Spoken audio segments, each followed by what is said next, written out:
तो दोस्तों हम लोग देखते हैं कि टीनेल भी मैथ्यू की बातों में आने लगती है और यह बात जानकर कैली मैथ्यू को अपने साथ ले जाता है और कैली मैथ्यू से कहता है कि तुम्हें अपनी हद में रहना चाहिए, तुम मेरे काम का और काफी पैसों का नुकसान कराना चाहते हो। तो मैथ्यू कहता है कि हम दोनों तो दोस्त बन चुके थे। तो कैली कहता है कि मैं तुम्हारा कोई दोस्त नहीं हूँ, वो मैंने बस इसलिए किया कि तुम टीनेल को भूल जाओ, इसीलिए तुम्हारी टीनेल से दूर रहने में ही भलाई है। इसके बाद हम एलाय और क्लिच को देखते हैं जो कि अपने आप को एक फिल्म डायरेक्टर बताते हैं और वो एक पॉर्न स्टार को छेड़ देते हैं जिनसे उनकी हालत खराब हो चुकी थी। और मैथ्यू उनके बीच में से जाकर कैली को उसकी एक छोटी सी पेंटिंग देता है और वो वापस आ जाता है और अब वो तीनों ही साथ में घर आ जाते हैं। और अगले दिन मैथ्यू देखता है कि टीनेल वापस आ चुकी है और टीनेल भी समझ जाती है कि मैथ्यू भी उसे कितना प्यार करता है। तो हम लोग अगले सीन में देखते हैं कि मैथ्यू अपने स्कूल में बैठा हुआ है और वहाँ पर आ जाता है कैली जो कि काफी गुस्से में होता है और वो मैथ्यू को अपने साथ एक सुनसान जगह पर ले जाता है और उसे गुस्से में आकर मारता है। तो कुछ टाइम बाद कैली का गुस्सा ठंडा होता है और वो कहता है कि मैं ऐसा करना नहीं चाहता था।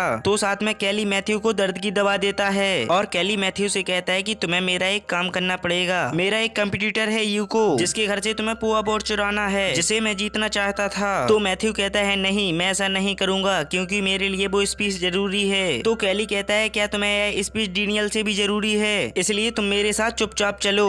तो कैली चुपचाप से मैथ्यू को यूको को घर में ले जाता है और कहता है कि मैं तुम्हारा बाहर इंतजार करूंगा। तो मैथ्यू अंदर उस अवार्ड को चुराने के लिए चला जाता है और कैली चुपचाप से पुलिस को कॉल कर देता है कि यूको के घर में चोरी हो रही है। और यहाँ पर मैथ्यू चुपके से जाता है और उस अवार्ड को उठा लेता है, लेकिन वहाँ पर उसे यूको देख लेता है जिससे बचने के लिए मैथ्यू वहाँ से भागने लगता है और कैली उसे वहीं पर छोड़कर चला जाता है। साथ ही वहाँ पर पुलिस आ जाती है और मैथ्यू जैसे तैसे करके खुद को बचा लेता है और अब वो टीनियल और अपने दोस्तों को कॉल करके बुला लेता है क्योंकि उसे अपनी एक स्पीच देने के लिए जाना है। अब मैथ्यू को कुछ अजीब सा लगने लगा था क्योंकि कैली ने उसे जो दवा दी थी वो ड्रग्स की गोली थी। यहाँ तक कि वो अपने स्कूल में पहुंचकर काफी अजीब सी हरकतें भी करता है, लेकिन टीनेल उसे वहाँ पर संभालती है और कहती है कि तुम्हें खुद पर कंट्रोल रखना होगा, जिससे मैथ्यू को कुछ सही सा फील होने लगता है। और जब वो अपने स्पीच देने के लिए जाता है तो वो उस स्पीच को नहीं बोल पाता जो उसने लिखा था और वो लव के बारे में इमोशनल स्पीच देता है जो सभी को पसंद आती है। लेकिन मैथ्यू अब उस स्कॉलरशिप को नहीं जीत पाया था, लेकिन मैथ्यू को उस स्पीच के जरिए यह बताना था कि उसे उस स्कॉलरशिप की जरूरत क्यों है और वो स्कॉलरशिप ना जीतने की वजह से अंदर से टूट ही जाता है। और मैथ्यू के होश तो तब उड़ जाते हैं जब उसे बैंक में जाकर पता चलता है कि उसने सेम 9 के लिए जमा किए हुए 25 ग्रांट्स भी उड़ जाते हैं जिनको निकाल लिया था कैली ने, क्योंकि मैथ्यू ने ही बताया था जेनी को कि कैली मेरा स्टूडेंट एडवाइजर है, जिसकी वजह से अब मैथ्यू और भी ज्यादा मुसीबत में पड़ जाता है क्योंकि ऐसा फ्रॉड करने से मैथ्यू को जेल भी हो सकती है।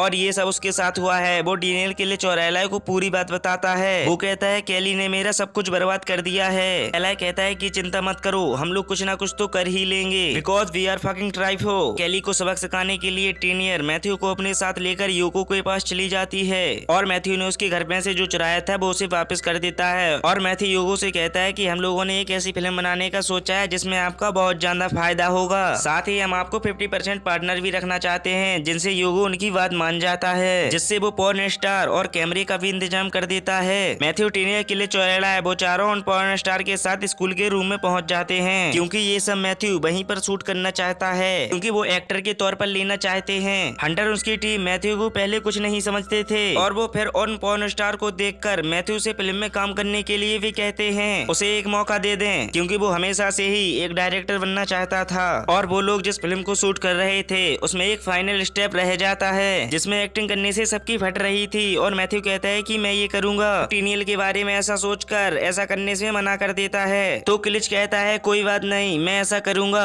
और जिनके बाद उनकी वजह से ये फिल्म रेडी हो जाती है और वो लोग एक शानदार पार्टी से वापस आ जाते हैं जहाँ पर क्लिच और एलाय के कार से उतरने के बाद मैथ्यू और टीनियल उस काम को अंजाम देते हैं जिसकी सबसे ज्यादा जरूरत मैथ्यू को थी। और एलाय मैथ्यू को कॉल करता है कि जो हमने फिल्म शूट की थी उसकी टेप यहाँ से गायब हो चुकी है, मुझे लगता है कि वो किसी ने चोरी कर ली है। और मैथ्यू के घर से आवाज आती है उसको कैली की और मैथ्यू देखता है तो टेप तो कैली के हाथ में थी जिसमें मैथ्यू को कारनामा भरा पड़ा है और साथ में उसके पेरेंट्स और प्रिंसिपल भी उसके साथ में होते हैं। तो कैली कहता है कि मुझे मैथ्यू से कुछ बात करना है और वो मैथ्यू से कहता है कि मुझे पता चल चुका है कि तुम यूको के साथ काम करते हो, सोचो तुम्हारा क्या होगा अगर तुम्हारे पिता को पता चला कि तुम पॉर्न स्टार डायरेक्टर के साथ काम कर रहे हो, इसीलिए तुम मेरा पैसा लौटा दो वरना मैं ये टेप तुम्हारे पिता को दिखा दूंगा। तो मैथ्यू कहता है कि तुम मुझे और ज्यादा बर्बाद नहीं कर सकते सकते, इसलिए तुम ये टेप उसे दिखा सकते हो। और कैली यहाँ पर कुछ भी नहीं सोचता और उस टेप को उसके पिता के सामने स्टार्ट कर देता है। लेकिन कैली ने जैसा सोचा था उससे ये टेप काफी अलग निकलती है, क्योंकि उन लोगों ने कोई पॉर्न फिल्म नहीं, उनने सेक्स एजुकेशन से एक रिलेटेड वीडियो बनाई थी, जिसमें वो सारी चीजें बताते हैं जो पॉर्न स्टार सेक्स करते वक्त गलतियां करते हैं, जिसकी वजह से मैथ्यू को डांट पड़ने की जगह पर शाबाशी मिलती है, क्योंकि उसने उस टॉपिक के बारे में वीडियो बनाई थी जिसके बारे में कोई बात भी करना नहीं चाहता, और जिसकी वजह से मैथ्यू की ये वीडियो बहुत ज्यादा पॉपुलर हो जाती है और उसे काफी ज्यादा मुनाफा भी होता है। और यूको भी मैथ्यू को अपना सीक्रेट पार्टनर बना लेता है, जिससे उसको ऐसा ही प्रॉफिट होता रहे और वो बिना कोई प्रॉब्लम के साथ अपने स्कूल में जा सकता था। और दोस्तों, इसके साथ यह मूवी यहीं पर समाप्त होती है।